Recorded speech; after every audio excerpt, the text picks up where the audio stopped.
Hey everyone, good evening. So welcome back to my YouTube channel Easy to Learn. Okay तो अभी तक हमने किया है डिविजिबल रूल ऑफ 6 एंड आज हम करेंगे divisible rule of 7. Okay so that means कि जो हमारा 7 है वो किस किस नंबर के साथ डिवाइड होगा, उसका रूल क्या है. ओके तो शुरू करते टॉपिक को.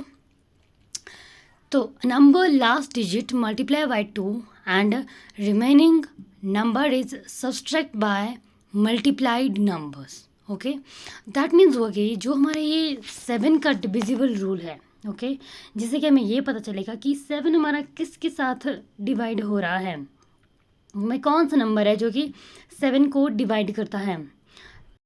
इसका मतलब यह हुआ कि जो हमारा ये एक नंबर होगा, ओके उसका जो हमारा लास्ट डिजिट होगा, जिसको कि हम हिंदी में इकाई अंक भी बोलते हैं, उसको हमने उस लास्ट डिजिट को हमने 2 के साथ मल्टीप्लाई करना है एंड देन जो एंड वाला हमने मल्टीप्लाई किया गया है उसको छोड़ देना है.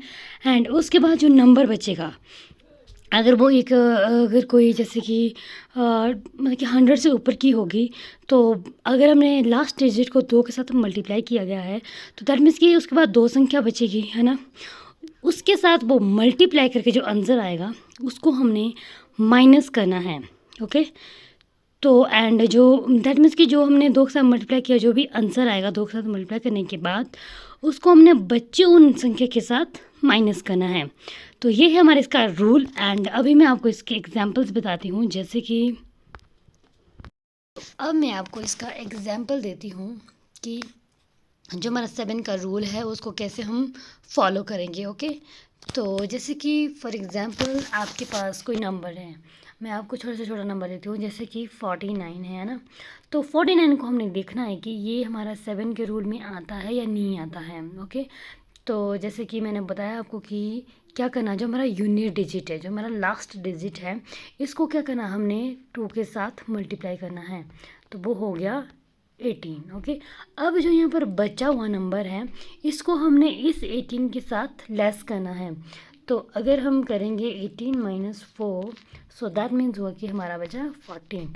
सो दैट मीन्स हुआ कि जो हमारी ये 14 है, क्या ये 7 के टेबल में आता है या नहीं आता है. अगर ये आता है तो दैट मीन्स कि 49 हमारा 7 के टेबल में कट जाएगा. ओके तो जैसे कि मैं आपको और भी एग्जांपल देती हूँ, जैसे कि आपके हो गया 343 है ना, 343. ओके अब इसको हमने जब 7 के साथ डिवाइड करना होगा, तो देखो यहाँ पर अगर हमारे पास कभी ये ज़रूरी नहीं है कि हमने यहाँ पर ये 7 ही आएगा हमेशा, नहीं. नीचे 7 ही लिखा होगा, कभी हमें इस तरह से इसका एलसीएम निकालना होता है.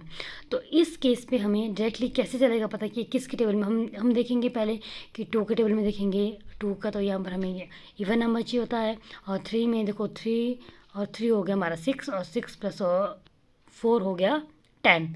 तो ना तो ये 3 के टेबल में आ रहा है, 4 में हमारे एंड के 2 डिजिट हमारे 4 के टेबल में आने वाले होनी चाहिए. तो यहाँ तो आते ही 4 आ रहा है, तो दैट मीन्स 4 में भी नहीं आ रहा है. 5 में एंड में 5 और 0 होना चाहिए, तो तब भी नहीं आ रहा है. एंड 6 में जब ये 2 और 3 में नहीं आ रहा तो 6 में भी नहीं आएगा. तो अब हम 7 में देखेंगे, तो 7 में किस तरह से देखेंगे, जैसे कि आपका 343 है बराबर है, इसका क्या करना है, यूनिट डिजिट डबल करना है. यूनिट डिजिट को डबल करेंगे तो आएगा हमारा 6. ओके जब इसको 3 2 सा करेंगे तो 6 आ जाएगा. एंड अब देखो यहाँ पर कितना बचा हुआ रिमाइंडर कितना बचा हुआ, रिमाइनिंग नंबर. ओके रिमाइनिंग हमारा 34 बचा है, और यहाँ पर कितना आया है, 6 आया है. इसको करने के साथ लेस, तो एंड आपका यहाँ पर आ गया जैसे कि 14. हो गए तो 14 में से 6 गया तो 8 एंड 2. तो अब देखना है कि क्या ये 28 7 के टेबल में आता है, तो हम कहेंगे यस ये 7 के टेबल में आता है. तो जब भी कोई नंबर है, ओके अगर वो 7 के टेबल में आ रहा है ऐसा करने के बाद, तो दैट मीन्स हो कि जो हमारे ये 343 है ये हमारा 7 के साथ कट हो जाएगा. ओके तो जैसे देख सकते हैं आप 343/7, तो 7 5 ज़ा हो गया 35, तो 7 4 ज़ा, तो 7 4 ज़ा हो गया जैसे कि 28, तो 20 तो 29 30 31 32 33 34 34 है तो 6 गया. ओके तो 7 7 ज़ा हो गया 49 एंड 7 9 ज़ा 63, तो आ गया 49। सो दैट मीन्स क्या हुआ कि 49 7 ज़ा हो गया हमारा 343 343। ओके, तो इसी तरह से आप आसानी से अपने जब भी आपको कंप्यूटर एग्ज़ाम देने होंगे या फिर कभी आपको एलसीएम या एचसीएफ निकालना होगा, ओके, एलसीएम निकालने के लिए मेनली काम आता है एंड बाकी डिवाइड करने के लिए कई बार फॉर्मूले में ही आता है, सॉरी क्वेश्चन में ही आता है कि इनमें से कौन सा डिजिट है जो कि 7 के टेबल में कट होगा, तो जिसके कारण कि हम इजीली इसका पता कर सकते हैं। ओके, तो ये था मेरा आज का topic, divisible rule of 7। And please like share and subscribe my channel easy to learn. Okay, so thank you, bye bye.